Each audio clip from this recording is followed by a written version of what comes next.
delighted to be here rather than Long Island.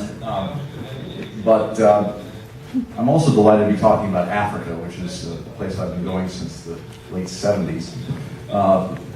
South Africa was the most important experience I had in my life, I think. Because when I first went there in the late 70s, everyone was convinced it was going to be a bloodbath. And, you know, the private sector was important to its development, but in the end, what really made the difference was hope, faith, struggle, and lots of hard work by people who weren't really particularly concerned about profit or investments or trade or finance or all the wonderful things we think of as being associated with private sector development. But they were doing private entrepreneurial work. So I was inspired by that. At the time I was at McKinsey & Company, a big international consulting firm. I became their chief economist.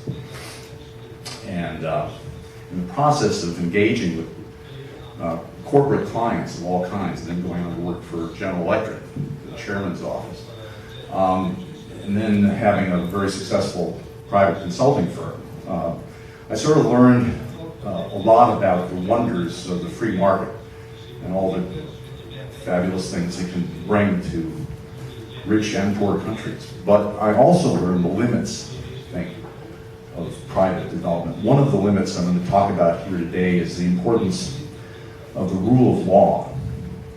And as we come to rely more and more on private enterprise for development, much less on pure aid or donation, we have to establish rules of the road and approaches to development, to private development, because there are very different kinds of private sector development, depending on the regime and really depending on the quality of the state. You can get very different outcomes, and so that I think we have important choices to make about controlling some of the misbehavior I'm about to talk about. So I'm talking here about the high cost of tax havens. I'm on the board of a global organization called Tax Justice Network. We were founded in 2002, and I've been deeply involved in a campaign to end tax havens, which are, among other things, depriving developing countries an awful lot of resources, much more than they've ever received in aid, much more indeed than they receive in foreign direct investment. The outflows, once they're open, turns out to offset all of the inflows. And we'll see some of those numbers. So there are four problems I want to identify. One is I call odious debt. We're familiar with the debt problem of the 1980s. It's become odious investment lately, but it has to do with how foreign capital chooses to do business in developing countries and what are the consequences of that.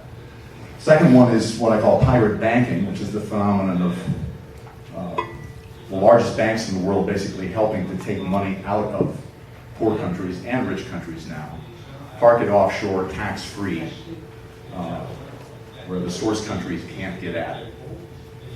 And the estimates that TJN has produced in July of this year show that it's about $21 to $32 trillion of offshore money for the world as a whole, about 7 to 9 trillion from developing countries. So a substantial resource outflow as of the year in 2010, sitting in CDs and low yield deposits in the world's largest banks and hedge funds.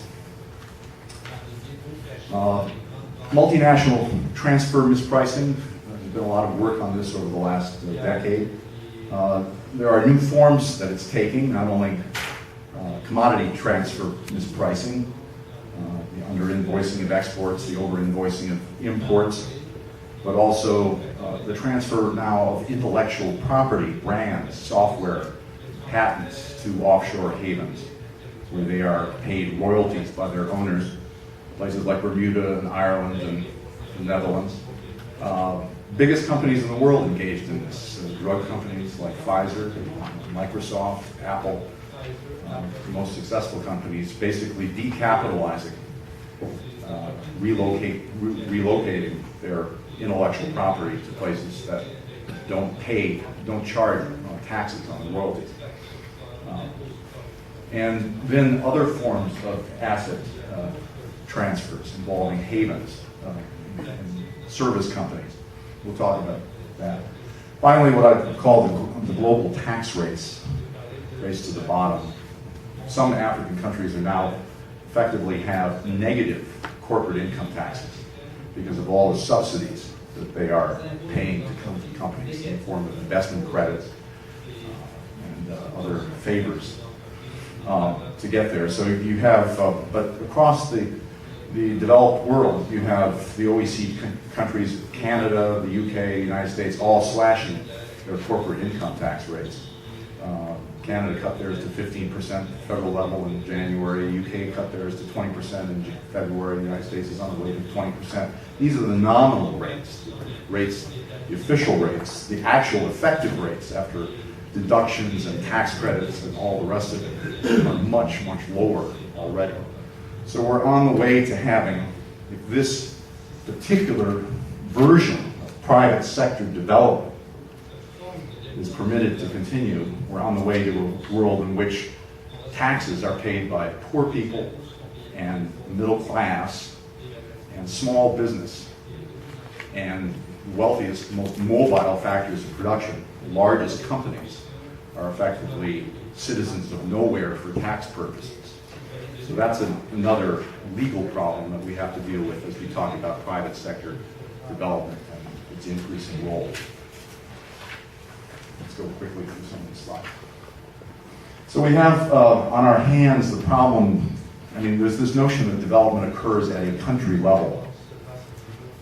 Africa has something like 59 countries, sub-Saharan Africa, as a consequence of colonial traditions and tribalism and all the rest of it. One of the problems is that development really occurs at a regional or even a global level when you have, for example, on our hands, this global industry that's operated with the world's biggest banks, cutting across 80 to 90 secrecy jurisdictions with no taxes. Major league accounting firms and law firms basically enabling all of this offshoring of tax base and of intellectual property. So the idea that any single country can take on this entire assembled kind of well-developed, system and insist on different rules on its own is crazy. It leads to this kind of tax competition we're talking about. So this is a pitch for much more collaboration among developing countries. Secondly, we can quantify these abuses. We can look carefully at each one of them and get some metrics, and metrics are very powerful. In the case of Canada, we've been appealing for the tax revenue authorities to estimate how much offshore wealth you have here and how much Canadians have put abroad. There are no good data. There's no good data available in Canada. There's precious little data available in any OECD countries, but one of the basic demands we have is to be able to quantify some of the problems that we're talking about here. I mentioned the stock of global wealth that's offshore, and we'll talk a little bit more about the multinational abuses. Keep going. Let's get through a bunch of these slides. Tax Justice Network, I do want to focus on here.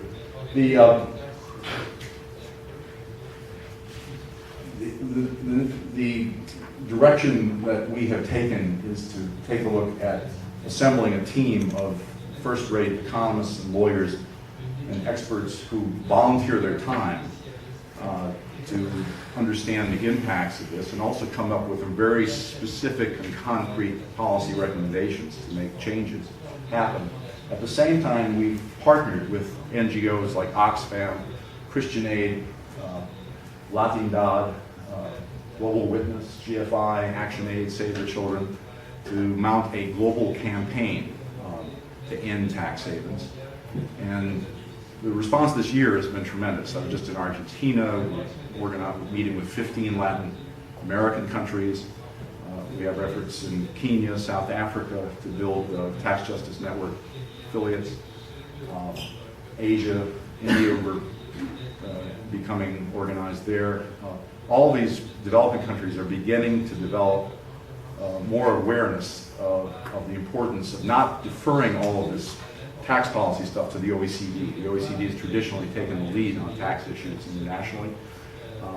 But countries like Brazil and Argentina and India are now beginning to speak up against the rules that the multinational companies have favored with respect to arm's length transfer pricing rules, with respect to automatic information exchange, and beginning to get organized around this issue. 2014 will be the year of a global campaign to end tax havens among all these organizations. So, as Lord Kelvin said, if you cannot express it in numbers, your knowledge is a meager and unsatisfactory kind. So we've tried to quantify some of these problems. And I'll just run through quickly. Keep going. Keep going. The first problem we were looking at was where the money went for those loans to developing countries. And we've done a lot of research on that question. A lot of it ended up in lousy projects. We all know that. So basically, Africa in particular, and much of the developing world, except for China and India in the 1980s, went through a period of very, very low growth from the 1980 to 2000, roughly. And that's turning around now, but we have a new problem, which is the problem of onerous investment. Keep going. Skip over some of this. The entire value, I spent some time studying how much debt relief we actually got after a global campaign in the 1990s. The entire value of global debt relief for all low and middle income countries was about $300 billion. That's in constant dollars. If you keep that figure in mind, because we'll come back to some of the other statistics that I have here for you. That pales by comparison with the bailouts that were recently given to the large financial companies on the order of $2 trillion in the last 5 years. So we've had this transition go on from the problem of third world debt to the problem of first world heavily indebted countries. We now have first world capital flight, money pouring out of countries like the United States and Spain and France. I met a Brazilian private banker who was recruiting clients in New York a couple of weeks ago. We have growing inequality everywhere, not just in the developing world. So many of the problems we're talking about here are not just specific to Africa, they're problems that we all face. Latin America has basically solved this debt problem, but now we do have this phenomenon of heavily indebted rich countries, and I think that's driving some of the decisions that donors are making about how much aid they can afford to give.